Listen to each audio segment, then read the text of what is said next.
nakukuha ko rito?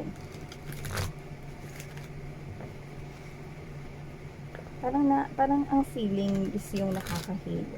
Yan, no? Baka may lasing pa dyan, no? Nung nakaraan pa natapos yung New Year, Hindi. Ang nakukuha ko rito, mga mahal, no, is that parang nakakahilo yung energy. Kasi, alam mo yung paruot pa rito, tapos babalik paruot pa rito. Yung parang, yung energy na nag-iisip, tapos wala pang mapili kunwari, sa sitwasyon, wala pa siyang mapiling desisyon, yung mga ganun. Yan. So, alamin natin, ano ba nangyayari dito? Oh, look at that. The Ace of Wands and this Page of Cups energy. This could be younger than you by age, but doesn't have to be. But this person has lots of passion. Mas malaki pa rito, no? Sa mga forest, sa trees, sa mountains, no? This person has lots of passion right here for you guys. It's flaming passion.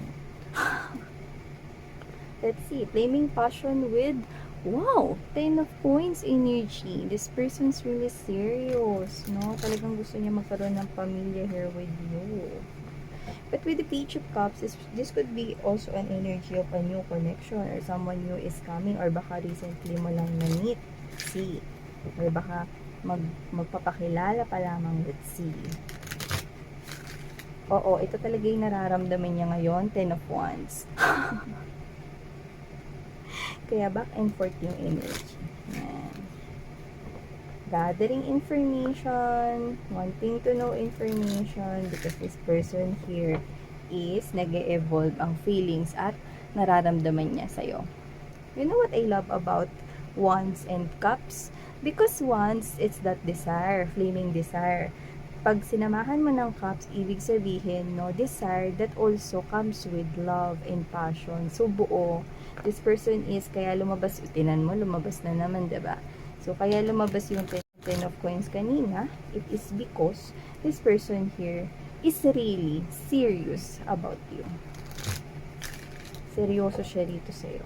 Like, walang halong emi-emi. Walang halong paligoy-ligoy. This person here wants you. And, alamin natin, anong nangyayari ba rito?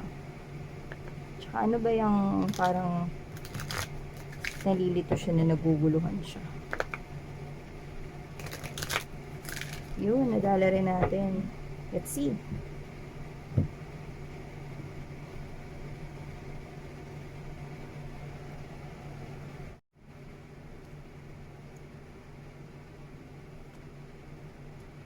Ay, naku.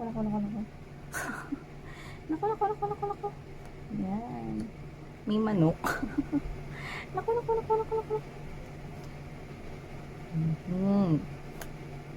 Ilatag naman na natin, no, bago natin pag-usapan ng tuluyan to at kung ano ba nangyayari dito sa naku na ito. Okay.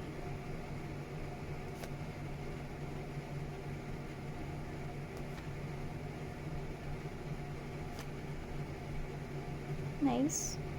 This is nice.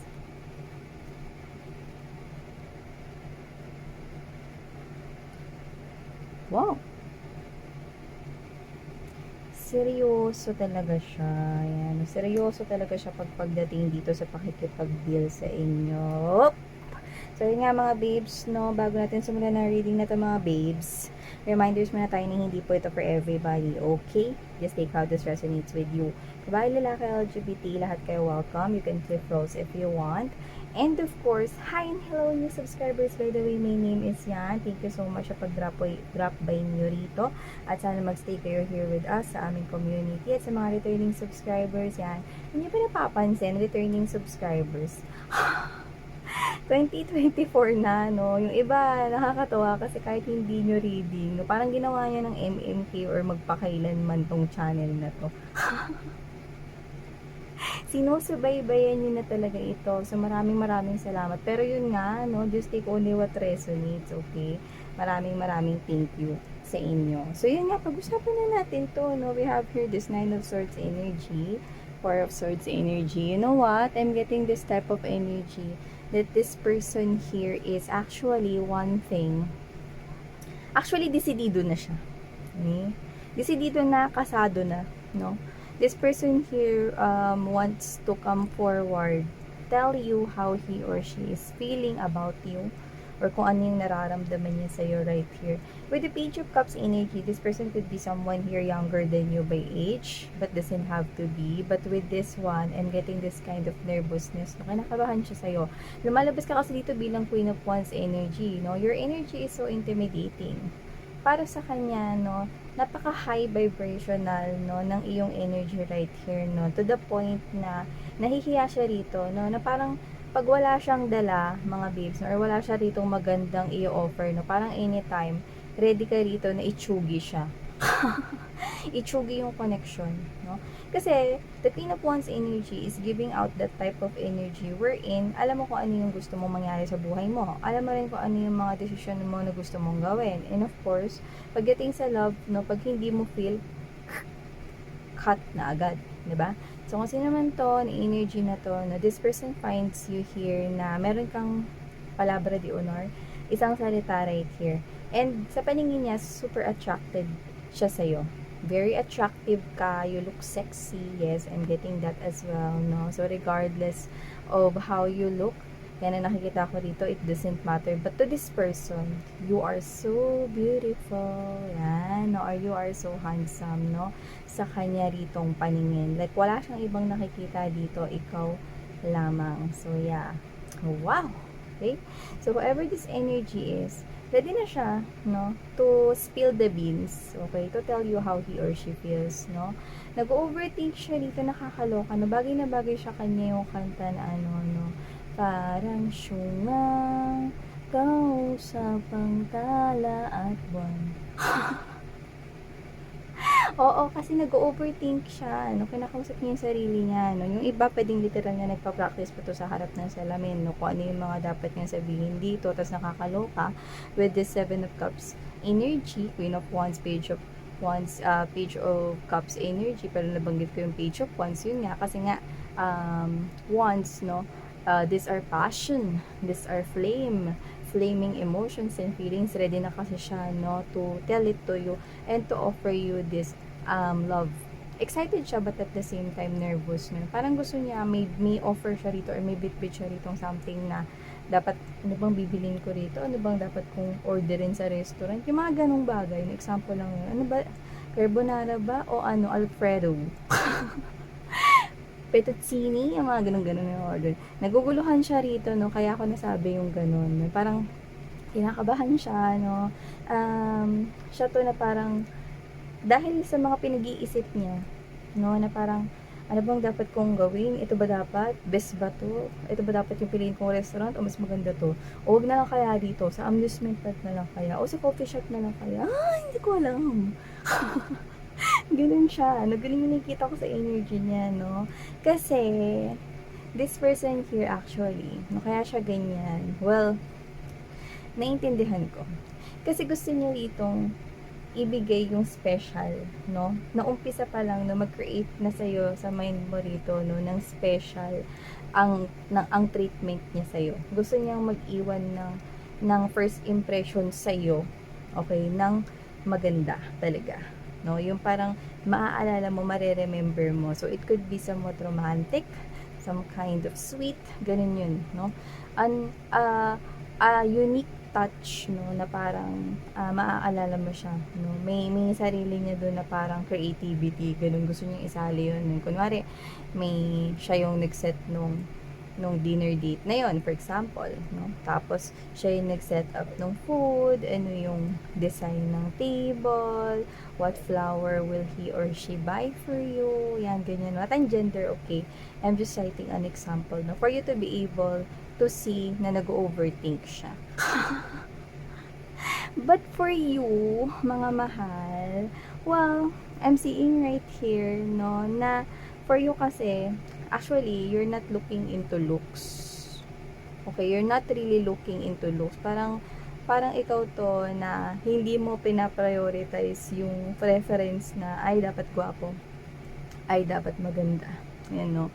Ay, dapat malakas yung dating. Hindi, parang sa'yo, ang nakukuha ko rito yung quote or yung ano na, it's the thought that counts.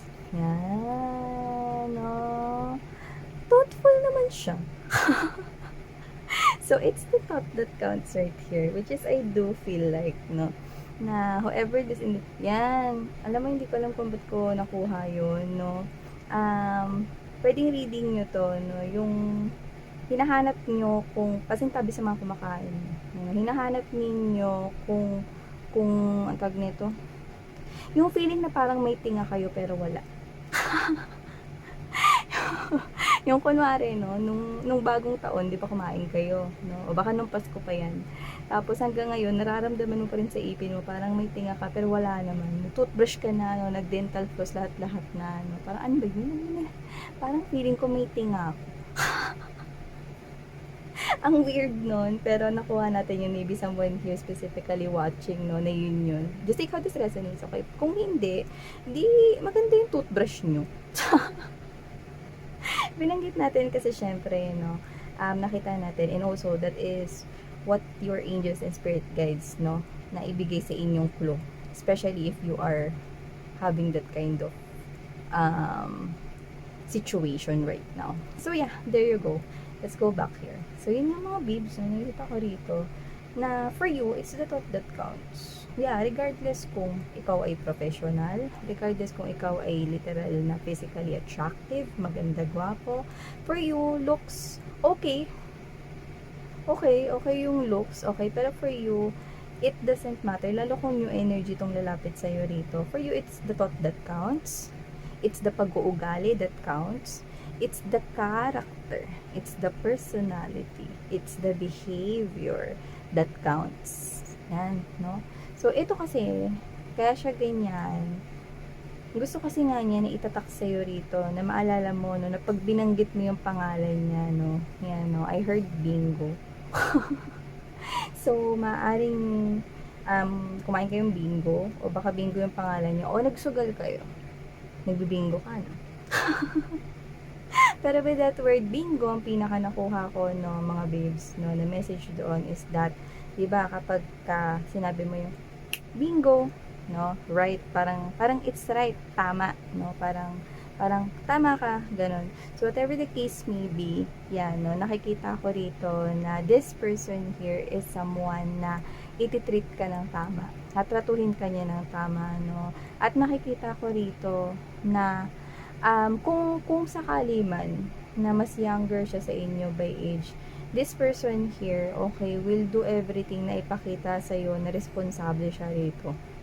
Actually, nakikita ko rito, no, that with the 6 of Wands energy, 3 of Coins, this person here is actually a striver, hard worker, diligent, okay, masipag, no, at consistent siya sa mga ginagawa niya.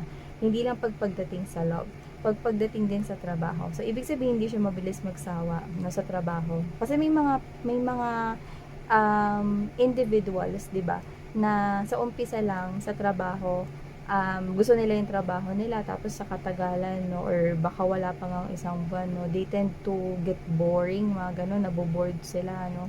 But this person here, this person is a striver, at he or she always make sure na kung ano yung mga papasukin niya rito, ng trabaho man yan, no, or sitwasyon, siguraduhin niya, no, na hindi siya papasok doon dahil wala lang, kundi dahil gusto niya yung bagay na yun.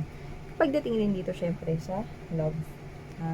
So, nakikita ko dito that this person has this high potential here na mag-stay. Consistent siya with this 8 of Wands energy right here, no? And alam mo, no, this person here, maganda ang pagpapalaki sa kanya rito. Siguro lactum yung gatas nito. Ano daw? Whatever the case may be, no, this person here, mga base of sabi, baka minsan nakita mo ba yung lactum kaya mo binanggit, no? Naalala ko kasi yung commercial ng lactum. Yan, no? So, whatever the case may be, maganda yung pagpapalaki ng at saka sa family namin, no, puro lactum yung gatas. Yan. So, whatever the case may be, no, maganda yung pagpapalaki sa kanya rito ng mga parents niya, no? At lumaki talaga siya rito na may takot sa Diyos. At yun ang pinaka nakikita kong one of the best qualities niya, okay, na maganda. Kasi sa pakikipag-deal niya sa kahit na sino, not just with you guys, no, makikita ko siya mabuting tao. Yan, no? Kaya in short, nakikita ko, no, na kung ang tawag ninyo ay swerte, swerte kayo sa kanya. Yan, no? Or jackpot kayo, or bingo, bingo kayo sa kanya. So, nakikita ko dito, it's the thought that counts for you, no? Sa'yo kasi, yung ugali yung mahalaga, no? Tsaka, dito, with this, 3 of wands right here, and 3 of coins, no? Ang gusto mo dito is yung talagang sasamahan ka sa pagpapatayo rito ng matibay na pundasyon ng koneksyon. Yan, no?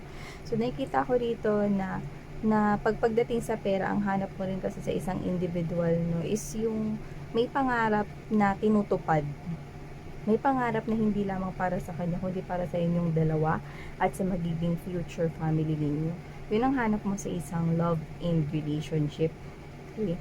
Yung someone na hindi pa ligoy-ligoy, no, at hindi pa bago-bago ng iniisip. Yung someone na sigurado at magiging sigurado sa'yo. Yung someone na makikita ka as a partner, no, at hahayaan ka rito na magtrabaho. Yan, no. I don't know why I'm getting that. Maybe some of you, because you're the queen of wands, gusto mo yung nagtutulungan kayong dalawa. At saka baka sanay ka rin na nagwo-work ka na parang ikaw to na kahit magkaroon ka ng pamilya or baka may pamilya ka na ngayon, no. Gusto mo yung parang hinahayaan ka na kumita rin on your own, yan, no? Which is, I think, a good thing naman, no? Either business or entrepreneur, yan. At saka, this is you. Gusto mo nang makakatuwang talaga sa buhay, no? Yung may pagpapahalaga sa pera. I'm also getting that. And this person is, bingo, siya yun nakikita ko rito. And with this 9 of coins energy, 3 of cups energy, and there's this 6 of coins, I do get right here that this is you, pwedeng sa estado ng buhay, pwedeng mas mataas yung position mo, mas marami kang experience right here, especially when it comes to dealing with money, finances. No? Hindi ko sinasabing mukha kang pera. Pero kasi nakikita ko rito, no, na ikaw kasi, no, has someone here na may energy na you value money, and you acknowledge na importante na meron ditong money na nakatabi, you have lots of savings here, stability ang hanap mo. Because when dealing with life, you need to, what? You need to have that money in order for you to buy foods, buy all the things that you need, okay? Mga utilities and all of those things, no? Yung love, yun, no? Parang yung love is present na yun. Pero yung someone na talagang willing na itaguyod kayo, yun. Okay? At saka nakikita ko rito, you are a strong, independent woman or man. Hindi ka nakaasa sa yung partner. Hindi ka aasa sa kanya. Hindi ka yung tipo ng energy na gusto mo kasi buhayin kanya or whatever, no? Ang gusto mo rito, yung makakatuwang mo sa buhay. Okay? Yung tao rito, no, na makakaagapay mo, okay? Na talagang tutulong rito sa'yo, pagdating man sa pera, pagdating man sa pagmamahal, no? Like literally, you're looking here for the right love, for the right one. And this person here will definitely do that. Patutunayan niya sa'yo, no? This person here is consistent na patutunayan niya sa'yo, no? That with this 3 of Cups energy, gagawin niya yung lahat, no, para mapa-oo kanya. So, whatever the case may be, yung iba, pwede may connection na kayo dito, mapa-oo na magiging asawa naman para sa iba, might be engagement or marriage proposal. But for others, yan, no, it's a confession of love. This person is a giver, a generous person here, willing to give, no, everything that he or she have. Willing to share his or her knowledge with you kung alam niya makatutulong ito sa'yo. And this person here is very, napaka-warm ng nararamdaman kong energy sa kanya. Kaya, this person is walang duda, sweet siya. So, this person could possibly hug you, like kahit wala lang, no? Like, i-hug ka niya, no? And then, this person will tell, and then you will tell pala this person here, like, oh, bakit? Parang wala lang, kasi gusto na kitang ihapin. Gusto niya lamang sa buhay ay yakapin niya ikaw. Yan, no? So, I can see that this person here is very consistent. A lot of signals ang nakukuha ko rito na seryoso siya sa'yo. Okay? Na talagang pang long term commitment ito, no? Hanggang sa tumanda kayo, no? Yan nakikita ko rito, no? And this person here is overthinking that. Okay? Overthinking siya dito, no? Kung ano ba yung dapat niya dito i-present sa'yo. Yan, no? Kapag hindi niya pa yan itinigil, baka pag nakita siya ng mga kaibigan niya, no? Uy, ang ganda naman ng tattoo mo sa mukha. Ay, talaga, hindi ako nagpatattoo sa mukha. Ay, akala ko tattoo yan, wrinkles pala. Yan, no? So, dinami-dami ng design, yung wrinkles na design. So, yeah, this person here is ready to tell you how he or she feels towards you. For others, it could be a marriage proposal here. Or this person here just wants to get to know you. The first approach, kumbaga. Okay? So, this person here, okay, gusto niyang maalala mo siya rito, no? At matandaan mo talaga siya ng bongga. So, yan, no? So, ikaw, magkaka-wrinkles kapag masyado mong pinag-iisip yan. Ang gusto ng collective dito ay, it's the thought that counts. Okay? As long as you show him or her that you are serious in this type of connection here with my collective, then it's a go signal. Okay? I-entertain ka nila. And of course, okay, patutuloyin ka nila sa kanilang heart and world. So, thank you so much mga babes sa Love and Light. Annyeong!